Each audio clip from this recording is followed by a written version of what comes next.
Hello foodies, welcome to our channel. అందరు ఎలా ఉన్నారు? మీరు బాగుంటారు. ఏంటో మరి నాకు అన్నీ అలా ముందే తెలిసిపోతాయి.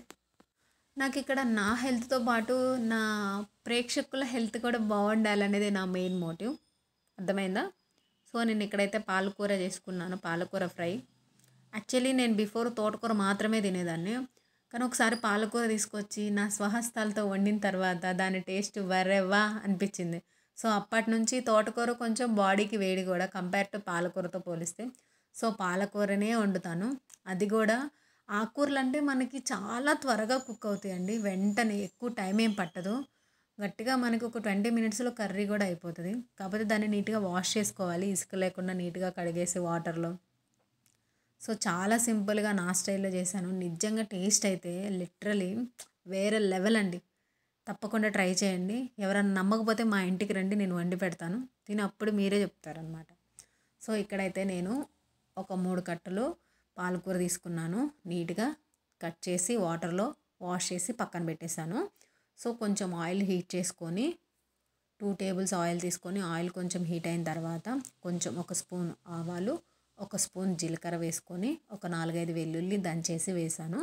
అవి కూడా కొంచెం ఫ్రై అయిన తర్వాత ఒక ఆనియను, పచ్చిమిర్చి, ఒక 3-4 పచ్చిమిర్చి అయితే వేసుకున్నాను. ఇవన్నీ కొంచెం ఫ్రై అయిన తర్వాత మనం ముందుగా కట్ చేసి కడిగేసి పక్కన పెట్టుకున్న పాలకూర అనేది యాడ్ చేసుకున్నాను. ఫస్ట్ వేయగానే అది గిన్నె మొత్తం నిండిపోతుంది అనమాట. కొంచెం మూత పెట్టేసి ఒక 2 మినిట్స్ అలా ఉండండి, అదంతా దగ్గరకు అయిపోతుంది. తర్వాత మొత్తం కలిపేసి దాంట్లో మన టేస్ట్కి సరిపడా సాల్ట్ అండ్ అలాగే కొంచెం పసుపు వేయటం వల్ల కర్రీ చాలా త్వరగా మగ్గుతుంది అని చెప్పాను కదా. సో వేస్తే ఇంకా చాలా త్వరగా మగ్గుతుంది. ఇలా వీడియోలో చూపించిన ఈ స్టేజ్కి వచ్చిన తర్వాత పసుపు కూడా స్మెల్ పోతుంది. కర్రీ ఆల్మోస్ట్ 75% కుక్ అయిపోతుంది. సో దాంట్లో కొంచెం మన టేస్ట్కి సరిపడా కారం, ఇక్కడ నేనైతే 2 టేబుల్ స్పూన్ వేసుకున్నాను. తినను కారం తక్కువ తినే వాళ్ళకి ఒక స్పూన్ సరిపోతుంది.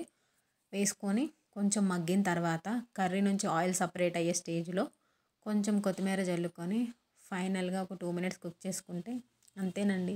సింపుల్ నా స్టైల్లో, ఎక్కువ హంగామాకి ఏం చేయకుండా చాలా సింపుల్గా చాలా హెల్తీగా. మెయిన్గా మనకు కావాల్సిన ఇంగ్రీడియంట్స్ వెల్లుల్లి కూడా లేడీస్కైనా జెంట్స్కైనా చాలా మంచిది. సో నెక్స్ట్ టైం లేనప్పుడు హడావుడిగా ఉన్న టైంలో ఇలా ఒకసారి ట్రై చేయండి. అట్లీస్ట్ నా సజెషన్ అయితే వీక్లీ ఒక్కసారన్నా ఏదో ఒక ఆకుకూర తినండి. సో నేనైతే దట్టు ఇంకో మనకి ఆకుకూర అనేది ఎక్కువ రైస్లోకి చాలా తక్కువ కర్రీ అయినా కలుస్తుంది. సో నేనైతే ఆ రోజు ఫుల్గా తిన్నాను. నెక్స్ట్ టైం మీరు తప్పకుండా ట్రై చేయండి నా స్టైల్లో ఒకసారి. ఎలా ఉందో కింద కమెంట్ చేయండి. Thanks for watching. Please subscribe, like, share, comment. Thank you.